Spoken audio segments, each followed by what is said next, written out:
Gracias por acompañarnos en esta emisión de El Hilo Negro, un espacio informativo de análisis del sistema mexiquense de medios públicos en el que reflexionamos temas actuales que están en la agenda pública. Esta noche nos acompañan el doctor José Martínez Vilchis, presidente del Instituto de Transparencia y Acceso a la Información Pública y Protección de Datos Personales del Estado de México. Es un título largo, es un título bastante largo. INFOEM, ¿no? Como lo conocen. Y también al doctor Gustavo Parra, exsecretario de Protección de Datos Personales del INAI, ex comisionado, y ahora colabora también en el INFOEM. Bienvenidos y gracias por ayudarnos a entender y analizar un tema crucial en este momento. Sabemos que estamos ahorita en muchas otras polémicas, en muchas otras canchas, pero está planteado la desaparición de los órganos autónomos.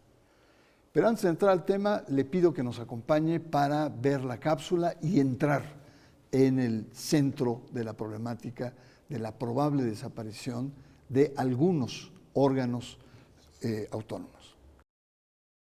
La Comisión de Puntos Constitucionales aprobó el pasado 23 de agosto el dictamen que plantea la extinción de 7 organismos autónomos, migrando sus funciones a dependencias del Ejecutivo Federal o al INEGI. Dicha iniciativa de reforma de la Constitución se remonta a la presentada por el presidente Andrés Manuel López Obrador el pasado 5 de febrero y destaca en sus transitorios que las economías y ahorros generados por la desaparición de estos entes públicos se destinarán al Fondo de Pensiones para el Bienestar.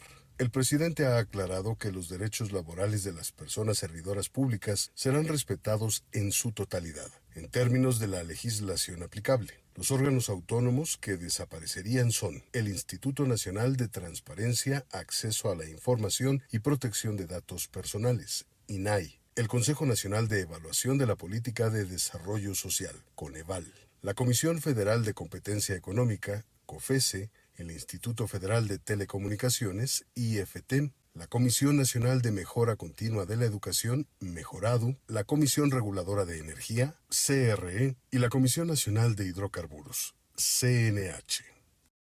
Bueno, está planteado, está sobre la mesa y sobre el debate de la mesa pública el tema de la desaparición de estos órganos autónomos. Pero para empezar, doctor Martínez Vilchis, explíquenos qué es un órgano autónomo, ¿en qué consiste?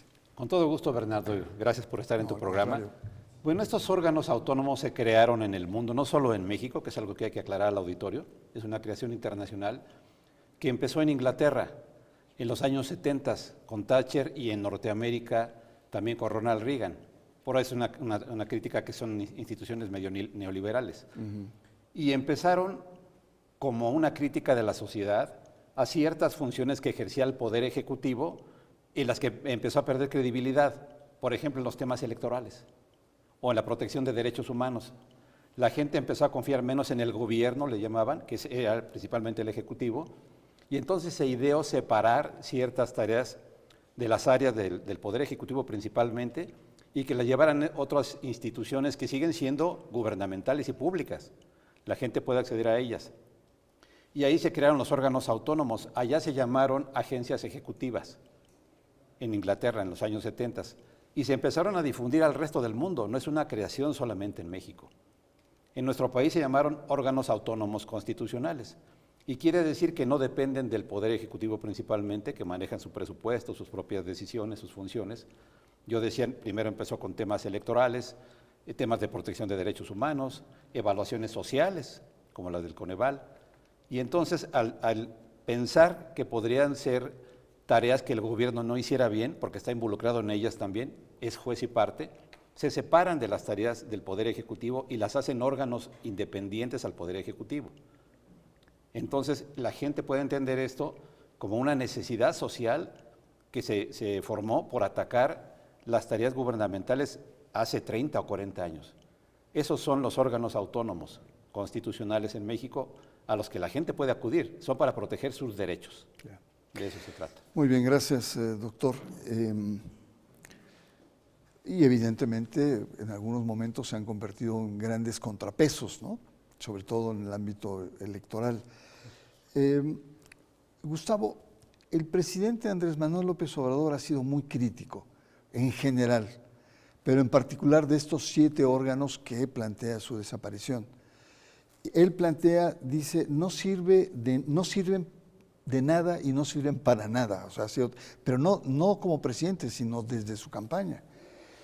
No se les sirven al pueblo, están copados por los poderes fácticos y deben desaparecer.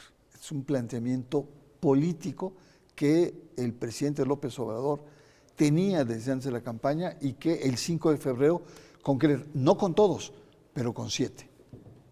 ¿Qué opinión te merece? Gracias, Bernardo, por la invitación y saludos al doctor Martínez Vilchis.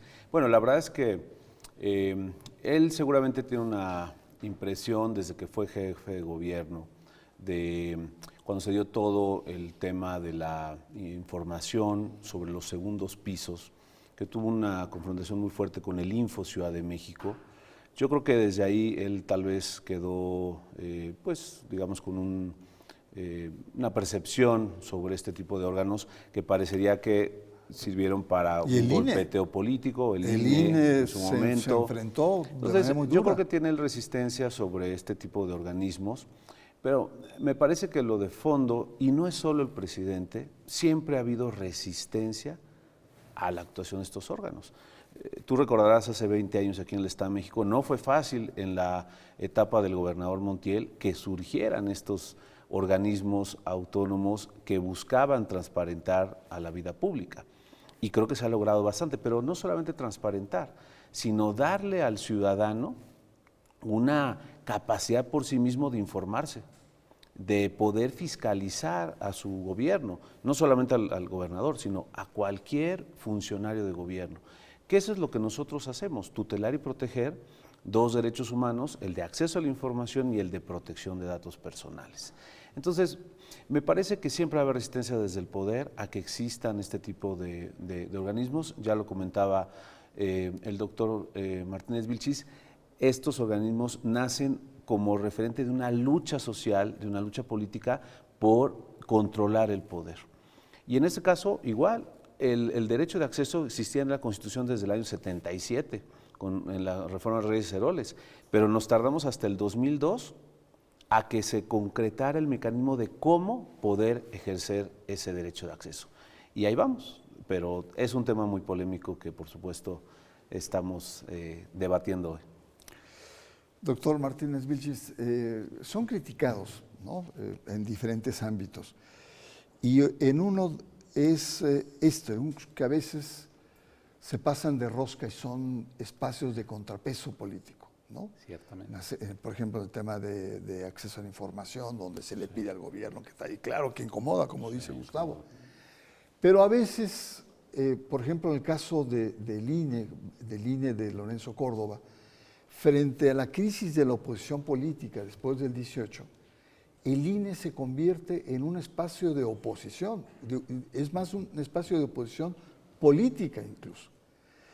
Entonces, ¿cómo estas críticas en el que evidentemente, como dice Gustavo, son incómodas, ¿cierto? Pero son necesarias? Es necesario que en algún momento estos órganos autónomos hagan sentir su peso frente al poder. Yo pienso que sí, Bernardo, porque son avances democráticos. Los países van generando avances en su calidad de vida y uno de ellos es lograr controlar el ejercicio del poder, que no es sencillo. ¿De qué forma puedes hacer este control del poder? Creando instancias separadas de quienes lo ejercen para ciertos temas relevantes. Entonces yo creo que así se mide la calidad de la democracia, tú lo sabes. Si los países logran crear órganos independientes del Poder Ejecutivo y el Ejecutivo es capaz de decir, sí, ok, estos temas que yo puedo llevar, ahora los llevarán instituciones de la sociedad civil, integradas por empresarios, por diferentes instancias, es un reconocimiento internacional el que se hace a esos gobernantes que permiten que tengan instituciones que equilibren su poder. Entonces son ejercicios de calidad democrática, por eso se dice ahora que si se volvieran a regresar al Poder Ejecutivo, que es un modelo de administración también, no es que sea condenable, es un modelo de administración, pero es visto como menos democrático que otros. Eso es lo que pasaría, el juicio que tendría México a nivel internacional sobre lo que pasa aquí parecería ser que no pudiera no resultar positivo al final, porque además, por ejemplo, en protección de datos personales, hay más de 90 países en el mundo que ya tienen ahorita órganos autónomos y cuidan los datos de la gente. No son pertenecientes al gobierno, son independientes y son considerados los demás mayor avance democrático. Si nosotros nos salimos de esa esfera con esta propuesta, pues vamos a estar colocados en otro lado, Bernardo. Sí son ejercicios de control del poder que son incómodos, como bien lo dijo Gustavo, pero son necesarios para que podamos tener una mejor calidad democrática, una garantía de que los derechos de los ciudadanos se van a proteger. Yo así lo juzgo. Muy bien. Otro de los elementos que están sobre la mesa es la cuestión de los ahorros. El presidente ha señalado que habría un ahorro de más de 100,000 millones de pesos con la desaparición de estos 7 órganos autónomos. Pues en realidad, hablando de los organismos de transparencia, el INAI tiene alrededor de 900 millones de pesos anuales. A nivel federal. A nivel federal. Ajá. Solo 900. ¿Y a nivel local? Y a nivel local nosotros tenemos un presupuesto de 230 millones de pesos, que representa el 0.0001 de los 500,000 millones de pesos que tenemos más o menos en el Estado de México de presupuesto anual. Entonces, realmente no es un tema de ahorros presupuestales, no es un tema, digamos, que se vaya a generar una bolsa adicional para otros temas. Y me parece que el costo de no tener quien proteja derechos humanos concretos en específico, como son los de acceso a la información y protección de datos, pues pueden resultar más caro. Y por otro lado, solo con el tema de protección de datos personales, si se permitieran algunas reformas que se han planteado, sería autosustentables este tipo de organismos. ¿Por qué? Porque las multas que se cobran a las empresas, a los particulares, se pudieran también, por ejemplo, sumar el registro de los tratamientos de datos personales para que se sepa cuáles bases de datos hay que cuidar de los ciudadanos en las empresas. Y eso, así se financia el ICO británico en el Reino Unido, concretamente, el 90% de su presupuesto. Entonces, hay alternativas, hay salidas. Me parece que el enfoque de ahorro tampoco sería el adecuado, porque además todas esas funciones que se quitarían al INAI o a los organismos se tienen que ir a algún lado. Ese personal va a tener que seguir teniendo una salida presupuestal, pero no se va a tener una consolidación de un órgano especializado, de un órgano independiente, de un órgano que ejerza verdaderamente un contrapeso para defender estos derechos de los ciudadanos. Muy bien, pues llegamos al fin del primer bloque. Parece que es muy interesante el señalar que desde los años 70 a nivel internacional, 90 a nivel nacional, se fueron generando este tipo de órganos que son independientes de los diversos poderes del Estado y que tienen una función, digamos, de ser más eficaces y de, en principio, tener una mayor cercanía con la sociedad. Y ahí está la polémica. Está sobre la mesa un dictamen en donde 7 organismos autónomos deberán desaparecer según lo que está planteado. Vamos a una pausa. Estamos hablando precisamente sobre la desaparición de algunos órganos autónomos y usted está en El Hilo Negro.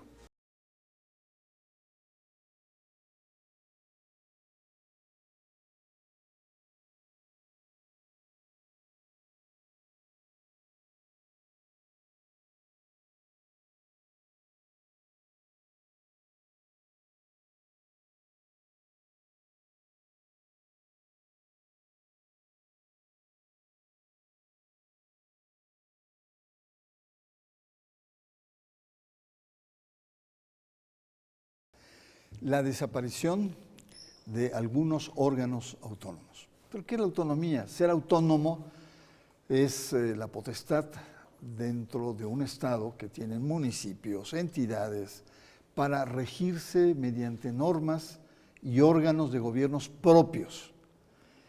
¿Qué va a pasar en México si prospera la desaparición de estos 7 órganos autónomos? Bueno, esta es la gran pregunta. José, hay varios órganos que piden diálogo. Cierto. Con el gobierno, que piden abrir un debate, que vean las implicaciones que tienen, pero bueno, ahorita la agenda pública nacional está en otras cosas, está en lo judicial, está en fin. ¿Es necesario abrir un diálogo para poder sopesar lo que representa este paso en términos de una reforma constitucional?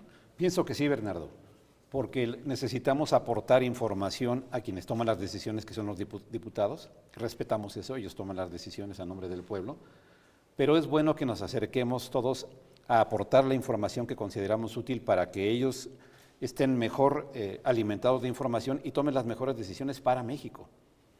Y yo pienso que sí hace falta, por ejemplo, en el caso de los órganos de transparencia y de protección de datos, acercarles información sobre qué pasa en el plano internacional. ¿Qué tecnologías como la inteligencia artificial, la neurociencia, los neuroderechos van a impactar ya muy pronto, o ya lo están haciendo, en los ciudadanos mexicanos, en el pueblo mexicano, para tomar sus términos?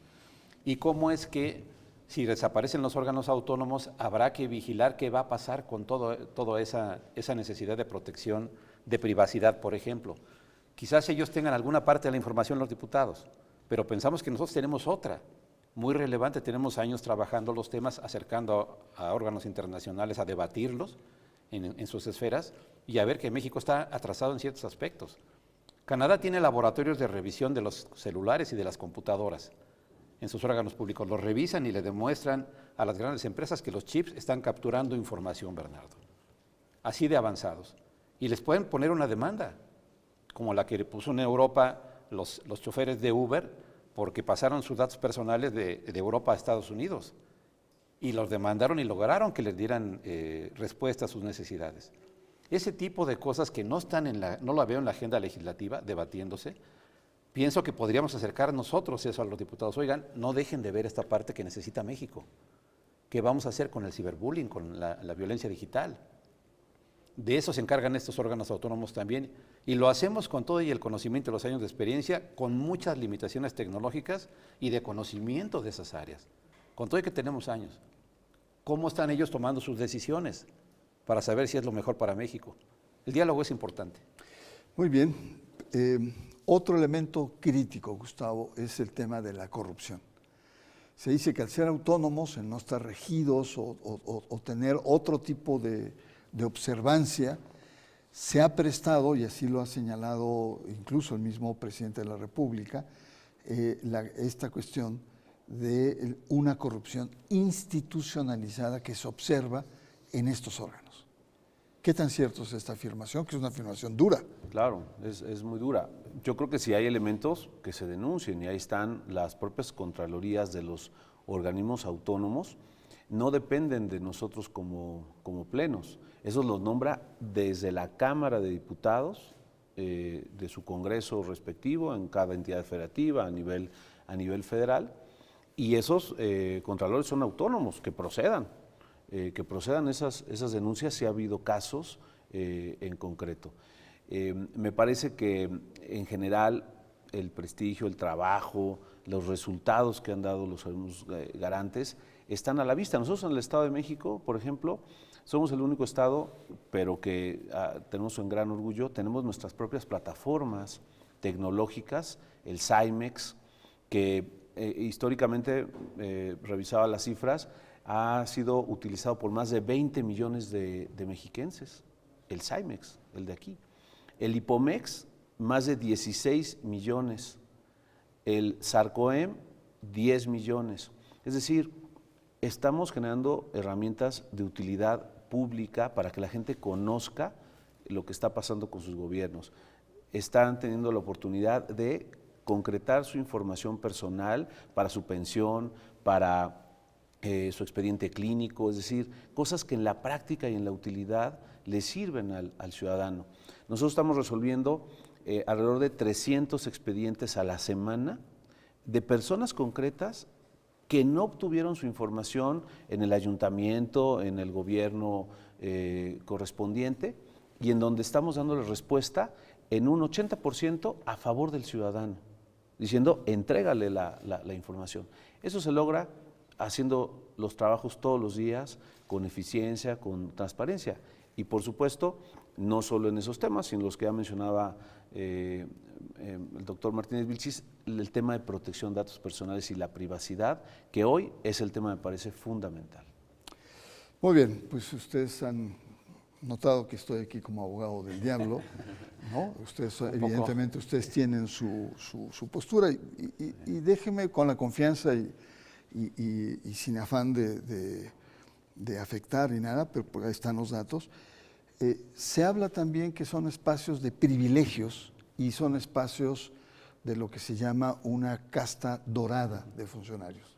Usted podría ser un ejemplo desde el año 2000 de la universidad, como rector, como director de la facultad, después el YEM, como consejero, después la cuestión de anticorrupción y quién sabe cuántas cosas más. Sí. Pero usted es un funcionario que, digamos, en algunos casos, hasta envidia causa, ¿no? Por la trayectoria que ha tenido, pero también diciendo, bueno, pues son puestos de uno u otro bando. Y en tu caso también, tú vienes del PAN.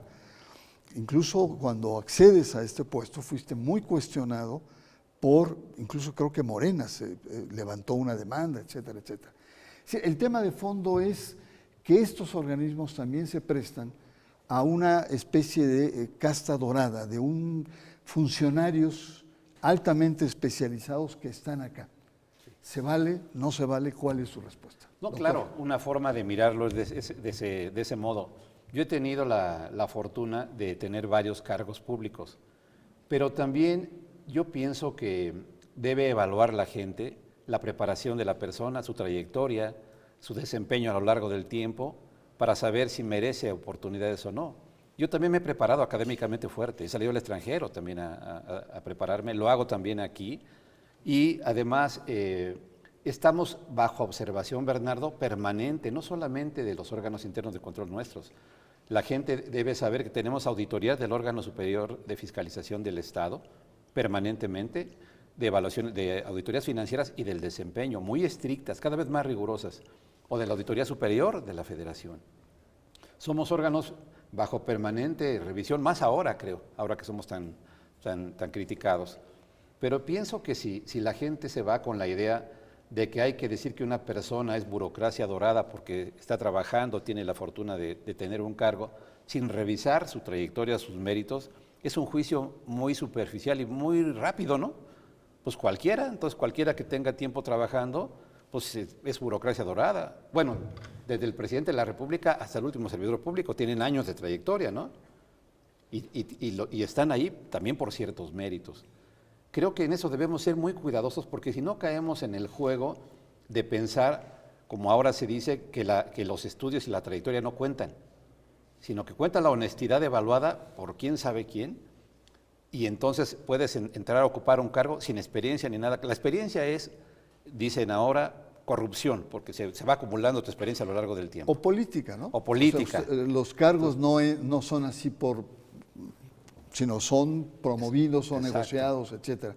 Vamos a escuchar tu opinión sobre esto, porque tú fuiste también muy cuestionado en tu momento. En su momento, a nosotros nos tocó construir este sistema de transparencia en el 2003 con un gobierno del anterior régimen, en donde logramos los consensos, todas las fuerzas políticas, como legisladores entonces, para construir un organismo de transparencia, un órgano superior de fiscalización, promovimos los juicios orales en todas esas legislaturas con gran consenso político. Y empezó no fácil, no fue nada sencillo en tiempos de Montiel, de Peña, en fin. Y logramos hacerlo. Y en ese sentido yo estoy muy orgulloso de lo que hemos realizado. En el 18 precisamente me sumé como comisionado, pero en el 21 el acuerdo de este pleno fue por unanimidad de todos los partidos. La independencia, porque yo me separé del tema de militancia política hace varios años ya, hace bastantes años, se demuestra en la práctica. Ustedes pueden revisar todos los expedientes que he resuelto respecto al partido que mencionaste, respecto a cualquier cosa, y ahí están mis votos, ahí están cómo se les ha cuestionado, cómo se les ha ordenado entregar información, lo mismo respecto de otros partidos o instituciones. Logramos abrir el CUSAEM en su momento, que hubiera una determinación para que hubiera, y también te acordarás las batallas que dimos con el IEM para que se transparentara, se clarificara su presupuesto en tiempos donde hubo también grandes señalamientos. Es decir, me parece que se ha demostrado un trabajo, una capacidad, una posibilidad de ayudar y trascender en esta legislatura. Además, con participación ciudadana, que eso es lo más importante, porque ha habido un respaldo de muchísimas organizaciones a justamente este trabajo de limpieza de la vida pública. Muy bien, pues yo les agradezco mucho la sinceridad de sus respuestas.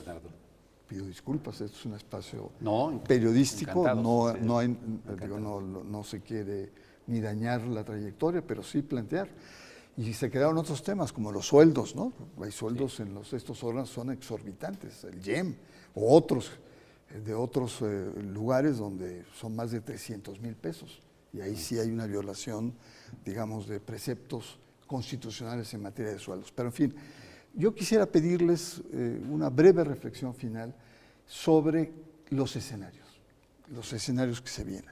Es un dictamen que más temprano que tarde va a ser votado, claro, y hay que ver qué es lo que va a pasar, qué va a pasar en este país sin la existencia de estos órganos, cómo se va a reglamentar. Bueno, ¿cómo ven ustedes este futuro inmediato?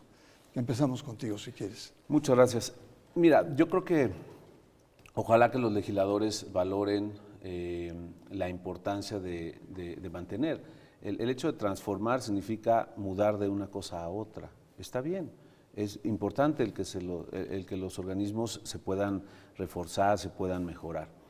Pero hay que tener la información muy puntual, muy clara de hacia dónde queremos llevarlos. En materia de rendición de cuentas y transparencia, ¿cómo vamos a garantizar que si se lleva una Contraloría, esa Contraloría no haya una indicación del jefe en turno, del secretario, que es del mismo poder, y que entonces no vaya a recibir una consigna para que resuelva en cierta manera?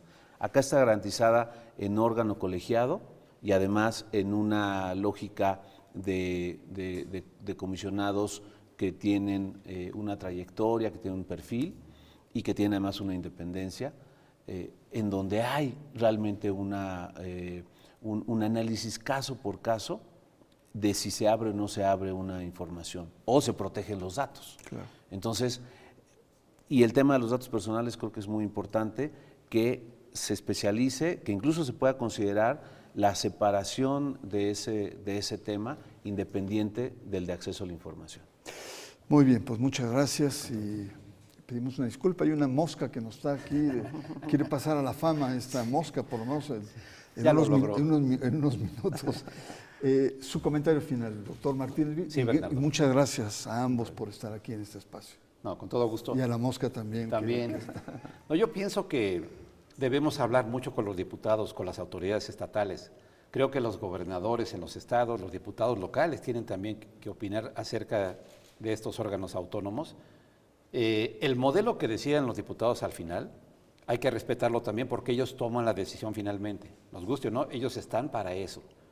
La decisión que tomen hay que entonces adaptarla, hay que seguir aportando ideas acerca de cómo construir esta nueva relación desde otras instancias, si es que vuelven al Poder Ejecutivo, y seguir trabajando para que en nuestro país mejoren las cosas, Bernardo. No podemos quedarnos con una idea de que si ellos tomaron una decisión nos parece errónea, ya no hago nada. No, ellos tienen esa atribución y hay que respetarla. Sí aportar es la información.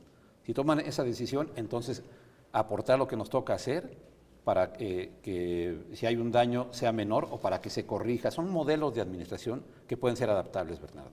Hay que seguir hablando. Muy bien, pues muchas gracias, José Martínez Vilchis, Gustavo Parra. Un placer de vernos nuevamente. Y bueno, pues muchas gracias a ambos por compartir con nosotros un tema central que sin duda en las próximas semanas va a tomar fuerza y va a tomar forma.